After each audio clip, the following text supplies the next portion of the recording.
Je n'en veux pas des bijoux. Tranche de vie, une émission proposée par JF. Une limousine, j'en ferai quoi? Offrez-moi du personnel, j'en ferai quoi?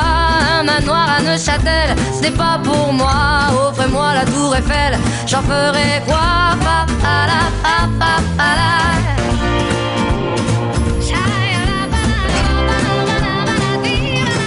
Auditeur de Tranche de vie, dans une des plus petites rues de Périgueux, il y a un petit restaurant qui est tenu par Raymonde. Raymonde a accepté de nous parler aujourd'hui pour nous dire comment elle organise son métier, comment elle a créé son restaurant, comment elle aime son métier avec passion. Raymonde, bonjour. Est-ce que vous pouvez nous dire quelle est l'origine de ce petit restaurant d'une des plus petites rues de Périgueux? Eh ben, moi, tout va très bien. Je me lève le matin à 6h, j'embauche à 7h et je fais que du maison. Voilà, je me défonce pour les gens, pour qu'ils soient contents, et puis je fais le maximum. Et puis j'espère qu'ils sont contents, puis voilà. Vous l'avez créé quand, ce restaurant? En 1er juillet 98. Et je n'étais pas de la région, c'était très dur parce qu'il y avait des entreprises qui étaient dans la région, et puis tout est parti petit à petit et je me suis battu pour avoir ce que j'ai aujourd'hui. Alors, votre restaurant, vous le qualifierez comment? Est-ce que c'est un restaurant de spécialité ou c'est un restaurant familial? Familial, voilà. C'est des ouvriers, des gens de passage, mais bon, qui deviennent des amis, et c'est très convivial. Voilà, c'est comme si on était à la maison. Quelle a été votre formation? Aucune. J'ai une patronne qui m'a appris le métier à 15 ans et puis et qui m'a tout appris, le respect, l'honnêteté, la correction, la politique, tout. Et j'ai grandi avec cette personne parce que c'est elle qui m'a tout appris. C'est pas ma maman qui me l'a fait, c'est elle. Et paix à son âme, la pauvre. Elle est décédée depuis 28 ans. Voilà. Et vous êtes installé ici à Périgueux, pour quelle raison? Parce que vous êtes originaire de la région? Non, je suis originaire de Ribérac et puis j'avais envie de voir autre chose. J'ai fait 10 ans à Ribérac, 10 ans à Tocane et 18 ans à Périgueux. Ah, voilà. Vous êtes quand même une périgourdine pur sucre. Oui, mais je ne connaissais pas la région de Périgueux parce que la campagne, Ribérac, c'est une petite région. Mais bon, voilà. Et puis j'avais envie de m'installer parce que j'ai dit pourquoi eux et pourquoi pas moi. Alors j'ai fait le nécessaire pour en être où j'en suis. Et j'en suis très fier. Et vous avez conservé des liens avec la campagne, avec la région de Ribérac? Pas du tout. J'ai des clients, quand j'ai débuté, qui savent que je suis là, alors quand ils viennent sur Périgueux, dans les hôpitaux et tout, ils passent manger chez moi, voilà, parce que c'est un respect, c'est quelque chose d'énorme, voilà. Moi, mes clients, c'est ma vie. Alors, est-ce que vous pouvez nous décrire un petit peu votre journée? Parce que, comme je suis un de vos clients, j'ai remarqué que vous faisiez tout. Alors, dites-nous un petit peu comment vous arrivez à tout faire. Alors, oui, soupe, entrée, plat du jour, fromage, dessert, café, vin pour 12,50 €. Voilà, c'est très dur parce qu'il faut savoir acheter, revendre. Il faut fabriquer pour arriver à survivre parce qu'avec les charges qu'on a, et puis voilà quoi. Mais bon, c'est de plus en plus compliqué. Le matin, vous vous levez de bonne heure? Oui, 6h. Et j'embauche à 7h. Le matin, j'ai des clients pour le café. Après, vers 8h30, 9h, je viens à ma cuisine. Et jusqu'à midi, je fabrique. Et puis voilà, pour essayer que mes clients soient très très contents. Voilà. Moi, c'est des clients depuis 18 ans qui sont chez moi. Et puis, c'est toujours les mêmes. Voilà. Et vous occupez de tout, vous tenez le bar en même temps. Vous êtes partout à la fois alors? Oui, je fais tout, du matin jusqu'au soir. Je fais 7h, 22h, 20h, ça dépend les gens qu'il y a. Mais bon, maintenant, c'est lever le pied et puis place aux jeunes. Voilà. Oui, enfin, vous n'êtes pas encore à la veille de la retraite quand même, vous êtes encore jeune. Oui, mais bon, après ce métier, je voudrais l'arrêter parce que j'ai des problèmes de santé. Et puis c'est un métier qui est très dur. Et puis on le prend à cœur. Et puis à force, après, ça devient après un petit peu de désespoir. Alors je fais une petite parenthèse pour dire que Sylvie sort des mains de la coiffeuse. Elle a une coiffure magnifique. Et voilà, ça lui a remonté un petit peu le moral. quelles sont vos spécialités? Les spécialités de la région, comme ça peut être un petit salé, un bœuf carotte, un coq au vin, bavette frite parce qu'ils adorent ça, viande rouge surtout, on dirait qu'ils n'en mangent pas chez eux parce que on leur fait un bon plat du jour, non, ils prennent toujours de la viande rouge, viande rouge. Et puis voilà, mais après c'est la vie, il faut respecter, il faut se mettre à la place des clients, voilà. Vous avez une clientèle, alors quand vous dites « ça veut dire que vous avez une clientèle essentiellement masculine? Ah oui, il y a 99% c'est des hommes. Et puis j'ai très peu de dames, et quand c'est des dames, ça devient de l'amitié. Et comment vous expliquez ça alors? Comment vous expliquez qu'il n'y a que des hommes, enfin une grande majorité d'hommes? Parce que c'est un restaurant ouvrier, et puis il y a plus d'hommes que de femmes, parce que les femmes, je pense qu'elles se sentent pas trop bien dans un endroit comme le mien, et puis voilà. Est-ce que vous avez des spécialités vraiment particulières, des choses périgourdines que vous aimez faire parce que ça vous rappelle votre enfance? Oui, les confits de canard, les magrets séchés, magrets fourrés au foie gras. Après, voilà, je fais suivant la vente de mes clients parce que bon, 12,50 €, c'est très dur de gagner sa vie. Alors on peut pas non plus tout leur donner. On essaie de leur faire plaisir, mais bon, c'est pas évident. Voilà. Alors, des coq au vin, voilà, c'est traditionnel. Vous avez des journées qui font 10 heures, 10 ou 12 heures. Oui. Parce que vous couchez tard, il faut. Mais vous faites restauration le soir ou seulement à midi? Non, que le midi. Le soir, j'ai arrêté. Quand j'ai commencé, je faisais 7 heures, 2 heures du matin. Je l'ai fait pendant 5 ans et maintenant, je ferme le week-end et je fais que le midi. Voilà. Me reposer parce que bon, je peux plus. Très dur, un problème de santé. Est-ce que vous avez quand même le temps de vous occuper un petit peu d'autre chose que de votre restaurant? Est-ce que vous avez d'autres passions, d'autres distractions? Pas beaucoup parce que mon établissement me prend énormément de temps, alors je n'ai plus grand temps pour moi. Maintenant, par contre, oui, je ferme les après-midi, je me fais plaisir comme je peux. Voilà. Là, il faut quand même me parler un petit peu de vos voyages, parce que je sais que vous avez voyagé. Donc il faut m'en parler. Alors, vous aimez voyager, vous êtes allé très loin dans certains pays. Parlez-nous un petit peu de vos voyages. Oui, j'ai fait mon premier voyage, c'était Madagascar. Après, j'ai fait le Pérou, la Bolivie, la Chine, le Maroc, la Tunisie, l'Égypte, et la Réunion, la Guadeloupe, et puis plein d'endroits, Marseille, Strasbourg, voilà, des beaux endroits. Qu'est-ce qui vous a attiré dans tous ces pays exotiques là? La pauvreté et la gentillesse des gens. Parce que moi, je ne veux pas faire de pays riches.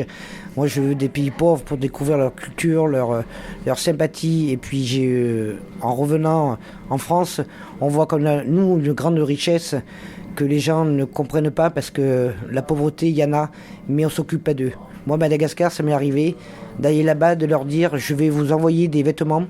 Et puis, les personnes me disaient « non, parce que comme un colis, quand on envoie un colis à Madagascar, il faut qu'ils payent pour recevoir le colis. Et comme ils n'ont pas d'argent, ça veut dire que les colis, c'est les riches qui les prennent et après, ils le retrouvent sur le marché. Et voilà, c'est toujours le riche qui s'enrichit. Vous voulez dire qu'il y a de l'égoïsme dans nos pays riches, mais qu'il y a aussi de l'égoïsme dans les pays que vous avez visités, où il y a une grande proportion de gens pauvres?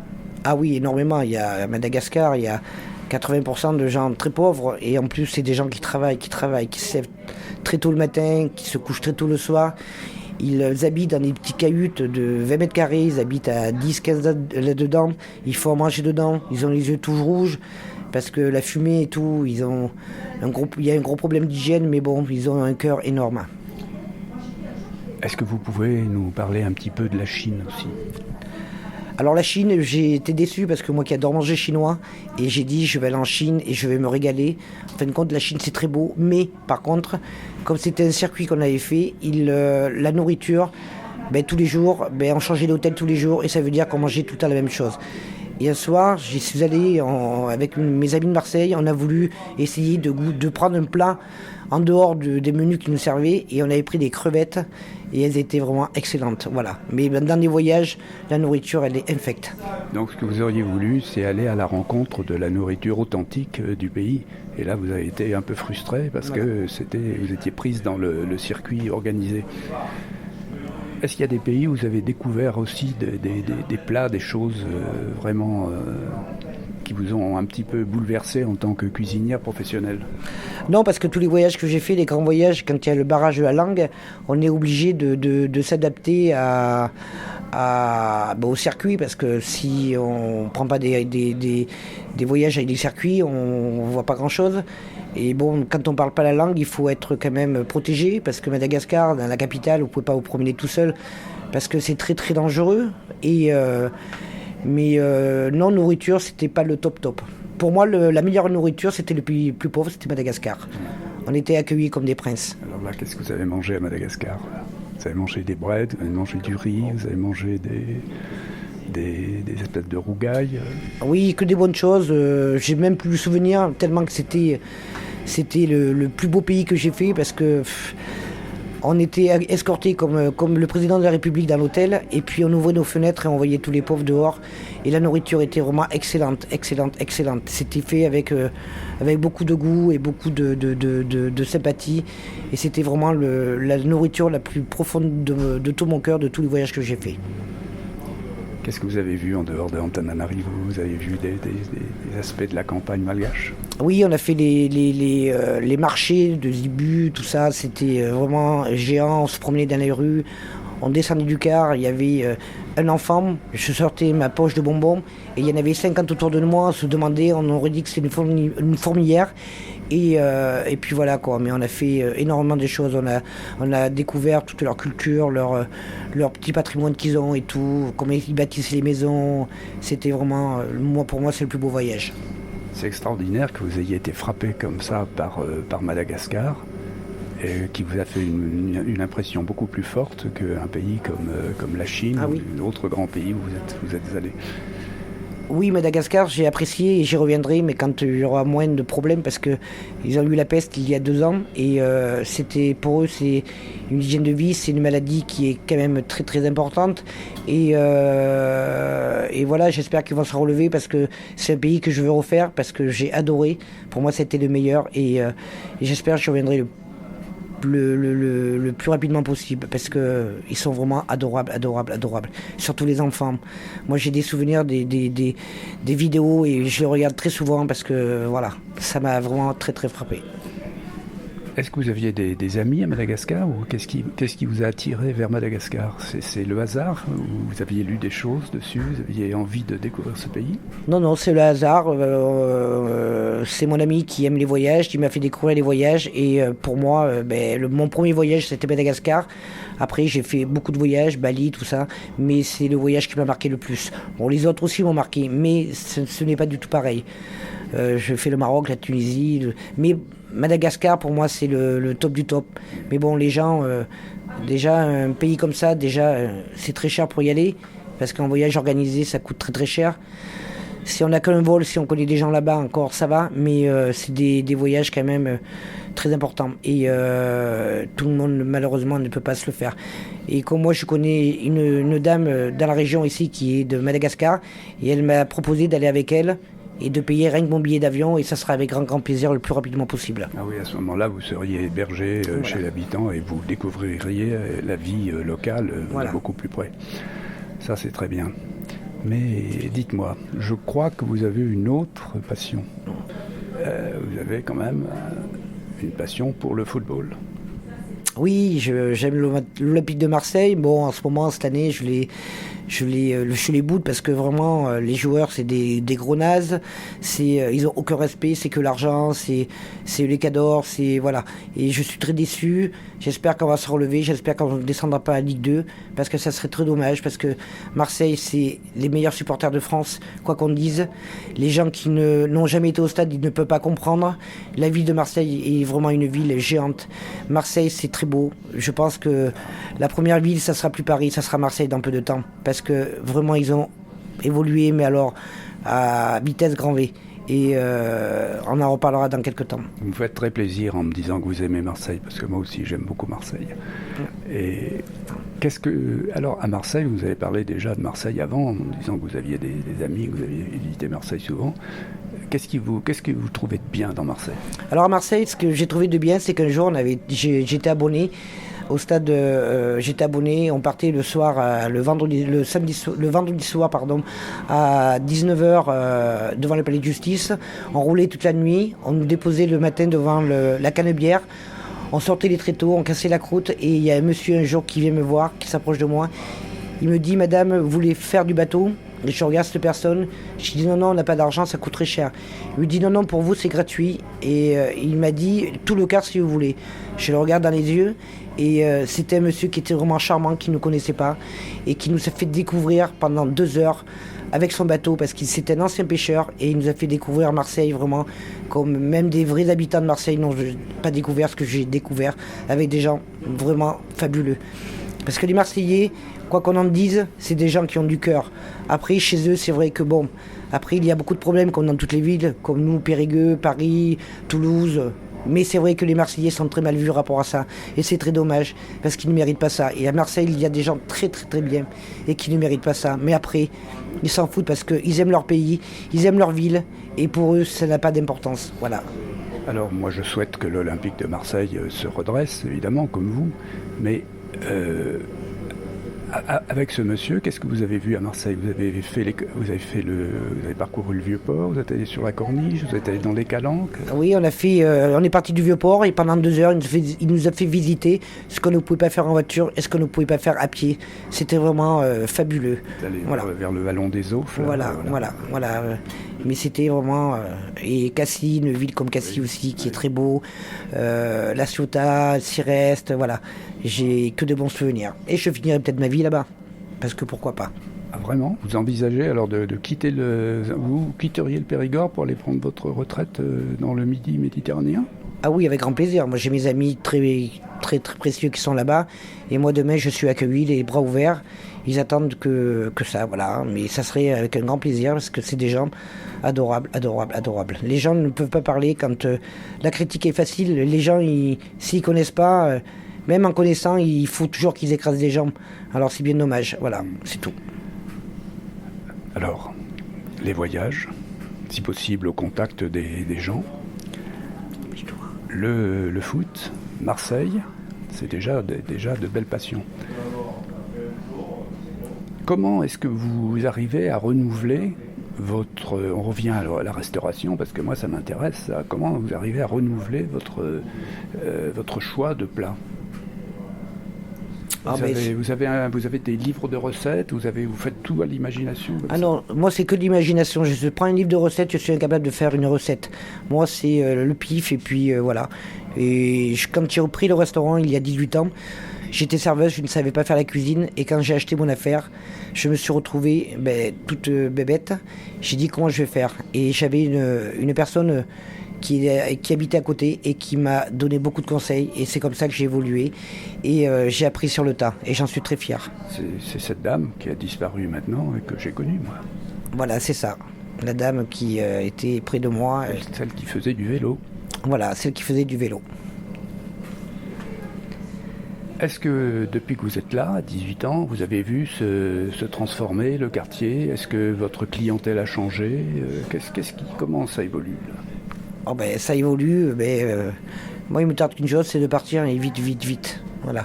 Non, parce que vous êtes fatigué en ce moment, que voilà. vous avez trop de travail, mais autrement, actuellement, est-ce que vous trouvez que les affaires vont pas trop mal, ou bien au contraire, vous n'êtes pas contente du tout? Ah non, mais ça va, moi j'ai ma clientèle, je travaille, moi j'en demande pas grand chose, je fais 20 couverts par jour, ça me suffit largement, hein. Je suis pas là pour casser tout Périgueux, je suis là pour servir des gens que j'aime, que je respecte et que je veux qu'ils me respectent, c'est tout. Voilà, mais bon après, il faut le tourner la page, voilà, quand on n'a plus envie, il faut arrêter, avant de faire n'importe quoi, parce que c'est un beau métier. Après, il y en a beaucoup qui font n'importe quoi, mais moi c'est pas mon style, voilà. Enfin, quand même, quand vous voyez autour de vous... Quand vous voyez autour de vous comme se transforme la restauration, et qu'on ne voit plus que des kebabs, que des restaurants de fast-food, et des trucs où on vous sert des choses qui n'ont pas été cuisinées, qu'est-ce que vous en pensez de ça? Enfin, je veux dire, c'est quand même... Ah ben les gens, de toute façon, les gens, qu'est-ce qu'ils veulent maintenant? Ils veulent des buffets, ils veulent manger. Ils s'en foutent de la qualité, ils veulent manger. Moi, c'est pas mon style. Moi, je suis en cuisine traditionnelle. Je fais une soupe, une entrée, un plat, voilà. Mais moi, j'essaie de changer très souvent parce que ma clientèle, il y a des gens qui tournent, mais il y a des gens qui sont fidèles toute l'année et on ne peut pas se permettre de leur donner toujours la même chose. Bon, ça peut tourner de temps en temps, mais bon, voilà, c'est comme ça. Il va être l'heure de quitter Raymonde parce que il est bientôt midi, les clients commencent à affluer dans la petite salle du restaurant, d'autres sont groupés autour du bar et bientôt pour Raymonde ce sera le coup de feu. Il faudra qu'elle se démène comme un diable, on la verra, s'agiter entre les tables, servir tout le monde, satisfaire tout le monde de son mieux. Nous sommes dans la cuisine, j'ai soulevé quelques couvercles, ça sent bon. Soupe de haricots, ratatouille maison, j'aperçois des crêpes magnifiques, les côtes d'agneau seront bientôt prêtes à être sur la planche. Et maintenant, je vais embrasser Raymonde, lui souhaiter de continuer à faire son beau métier malgré toutes les difficultés qu'elle rencontre, malgré quelquefois la lassitude. Et nous allons lui souhaiter de continuer, mais aussi de continuer à faire des voyages où elle découvrira des choses merveilleuses qu'elle nous racontera peut-être un peu plus tard. Au revoir Raymonde et merci beaucoup. Au revoir. Je veux de l'amour, de la joie, de la bonne humeur. Ce n'est pas votre argent qui fera mon bonheur. Moi je veux crever la main sur le cœur. Allons. C'était Tranche de vie, une émission proposée par Jean-François. Donc, tous vos clichés, bienvenue.